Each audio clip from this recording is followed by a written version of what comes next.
आप सभी विद्यार्थी का स्वागत है आपके अपने चैनल एके क्लासेस में। तो प्यारे विद्यार्थी, आज के इस वीडियो में हम लोग संस्कृत का टॉप 25 वीवीआई ऑब्जेक्टिव क्वेश्चन पढ़ेंगे। और यह 25 वीवीआई वैसे प्रश्न है जो किताब से गेस करके लाया गया प्रश्न है और आने वाले फाइनल बोर्ड परीक्षाओं 2026 के लिए काफ़ी ज़्यादा रामबाण साबित होने वाला है। आपके फाइनल बोर्ड परीक्षाओं में टोटल 100 ऑब्जेक्टिव क्वेश्चन पूछा जाएगा, जिसमें से आपको 50 ऑब्जेक्टिव क्वेश्चन का उत्तर देना रहेगा।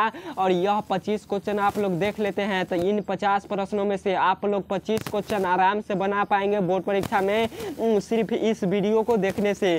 क्योंकि इस वीडियो में वैसे 25 क्वेश्चन है जो आपके फाइनल बोर्ड परीक्षा में लगातार पूछा गया है और प्लस पूछा जाएगा 2026 बोर्ड परीक्षा में। तो हमारा विश्वास करके प्यारे विद्यार्थी जरूर कर लीजिए 2026 के छात्र यह 25 ऑब्जेक्टिव क्वेश्चन को, ताकि आपसे क्वेश्चन बन पाए। तो चलिए आज का क्लास स्टार्ट करते हैं और यह वीवीआई ऑब्जेक्टिव को पढ़ते हैं। उससे पहले आप सभी विद्यार्थी से एक रिक्वेस्ट है कि आप सभी विद्यार्थी अगर इस चैनल पर नए आए हैं तो चैनल को सब्सक्राइब कर लीजिए और वीडियो को एक लाइक करके अपने दोस्तों के पास ज़रूर शेयर कर दीजिएगा, ताकि आपका दोस्त भी तैयारी कर पाए। और आप सभी विद्यार्थी को हम बता दें कि 500 ऑब्जेक्टिव क्वेश्चन, 500 गेस टॉप प्रश्न हम आपको हिंदी का करा चुके हैं। अगर आप सभी विद्यार्थी उस वीडियो को नहीं देखे हैं तो इस वीडियो को डिस्क्रिप्शन बॉक्स में जाइए और उस वीडियो का हिंदी का जो 500 गेस सीरीज का है उसका लिंक दिया हुआ है, उस पर टाइप कीजिए, वह वीडियो पर आप लोग चल जाइएगा और उसे भी देखकर सभी क्वेश्चन को फोड़ दीजिएगा।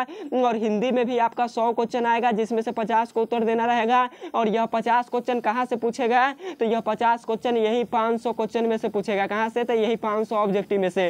तो उसको जाकर जरूर कर लीजिए। तो चलिए हम लोग क्लास फाइनली स्टार्ट करते हैं। और फर्स्ट नंबर क्वेश्चन में आपसे पूछा गया है कि मंगलम पाठ कहां से संकलित है। आपको बताना है कि मंगलम पाठ कहां से संकलित है, यानी कहां से लिया गया है। तो मंगलम पाठ उपनिषद से लिया गया है। 1 का राइट आंसर सी होगा।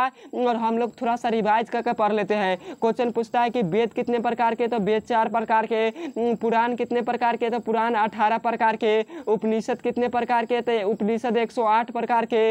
वेदांग कितने प्रकार के, तो वेदांग 6 प्रकार के। सबसे पुराना वेद ऋग्वेद होता है, तो ये भी याद रखिएगा। तो थोड़ा सा रिवाइज करना, यह सभी क्वेश्चन आपको आना चाहिए। 2 नंबर क्वेश्चन में पूछा है कि महान से भी महान क्या है।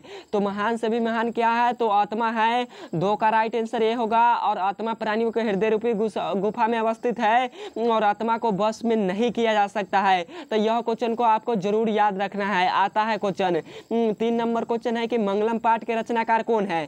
तो मंगलम पाठ के रचनाकार कौन है, तो महर्षि वेद व्यास है। 3 का राइट आंसर डी होगा। और आपसे क्वेश्चन पूछेगा कि उपनिषद के रचनाकार कौन है, तो महर्षि वेद व्यास है। तो यह दोनों क्वेश्चन आपको याद रखना है। 4 नंबर क्वेश्चन है कि मंगलम पाठ में किस प्रकार के मंत्र है।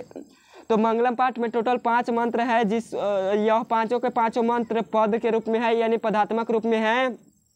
4 का राइट आंसर ए वाला होगा। और वीडियो को लाइक कीजिए, चैनल को सब्सक्राइब कीजिए, आप लोग नहीं करते हैं, यह गलत बात है। 5 नंबर क्वेश्चन है कि सत्य से किसका रास्ता प्रशस्त होता है। तो सत्य से देवलोक का रास्ता प्रशस्त होता है, यानी खुलता है। राइट आंसर 5 का बी होगा, देवलोक का रास्ता। अगला नंबर क्वेश्चन है 6 नंबर की, यह संपूर्ण संसार किसके द्वारा अनुशासित है।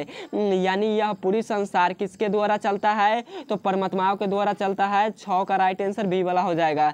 अगला नंबर क्वेश्चन है 7 नंबर क्वेश्चन है कि नदियां नाम और रूप को छोड़कर किस में मिल जाती है।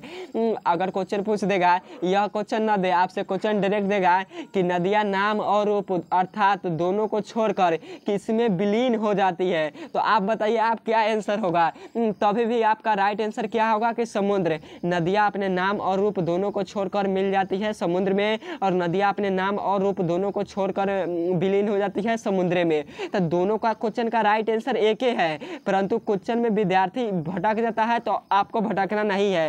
अगला नंबर क्वेश्चन है 8 नंबर कि ईशावास्य उपनिषद में किसके विषय में कहा गया है। तो ईशावास्य उपनिषद में परमात्माओं के विषय में कहा गया है, यानी बोला गया है। 8 का राइट आंसर बी हो जाएगा। सॉरी, परमात्माओं के नहीं, यहाँ पे सत्य का। आप लोग याद रखिएगा, यह वाला क्वेश्चन यहाँ पे पूछा है 8 नंबर की, ईशावास्य उपनिषद में किसके विषय में कहा गया है, तो सत्य के विषय में बताया गया है। 8 का राइट आंसर डी वाला होगा, 100% डी वाला होगा। कौन वाला याद रखना है, तो डी वाला सत्य से होता है, ईशावास्य उपनिषद में वर्णन किया गया है, तो आपको याद रखिएगा। अगला नंबर क्वेश्चन है 9 नंबर कि सत्य मार्ग से विद्वान कहाँ जाते हैं, तो सत्य मार्ग से विद्वान देव लोग जाते हैं। राइट आंसर ए होगा 9 का। अगला नंबर क्वेश्चन है 10 नंबर 10 नंबर क्वेश्चन में पूछा है कि निम्न में से कौन अपने नाम और रूप को छोड़कर समुद्र में मिल जाता है। तो हम क्या बताए हैं कि नदियाँ जो है वही अपने नाम और रूप को छोड़कर समुद्र में मिल जाता है। तो किस ऑप्शन में है, सी वाला में है। तो राइट आंसर आपका क्या होगा, सी वाला राइट आंसर आपका हो जाएगा। तो आप लोग क्या कीजिएगा, इसको याद रखिएगा। तो 10 का राइट आंसर सी होगा। अगला नंबर क्वेश्चन है 11 नंबर कि सत्य धर्म के लिए किसको हटा देना चाहिए। तो सत्य धर्म के लिए हिनमन्य पात्र यानी सोनमय पात्र, सोने जैसे पात्रों को हटा देना चाहिए। तो आपको याद रखना है। और सत्य से देवलोक का रास्ता प्रशस्त होता है, हमेशा जीत सत्य को होता है और सत्य का कभी जीत नहीं होता है। 12 नंबर क्वेश्चन में पूछा है कि ऋषि मुनि देवलोक को प्राप्त करने के लिए कौन सा मार्ग अपनाते हैं। तो ऋषि मुनि देवलोक को प्राप्त करने के लिए सत्य का मार्ग अपनाते हैं। 12 का राइट आंसर बी वाला हो जाएगा। 13 नंबर क्वेश्चन है कि पाटलिपुत्र पटना के नाम से कब से प्रसिद्ध हुआ। तो यह मध्यकाल में हुआ था। कब से, तो मध्यकाल में। नेक्स्ट नंबर क्वेश्चन है 14 नंबर की पटना के किस दिशा में गंगा नदी बहती है। तो पटना के उत्तर दिशा में गंगा नदी बहती है। पाटलिपुत्र में गोलघर भी स्थित है। गोलघर का निर्माण 1786 ईस्वी में करवाया था अंग्रेजों ने अनाज रखने के लिए। तो आप लोग याद रखिएगा। अगला नंबर क्वेश्चन है 15 नंबर की पटना का इतिहास कितना वर्ष पुराना है। तो पटना का इतिहास टोटल 2500 वर्ष पुराना है। राइट आंसर आपका सी होगा, 2500 वर्ष पुराना है। नेक्स्ट नंबर क्वेश्चन है 16 नंबर है कि गोलघर का निर्माण किसने करवाया। तो गोलघर का निर्माण अंग्रेजों ने करवाया था। राइट आंसर डी वाला हो जाएगा 16 का।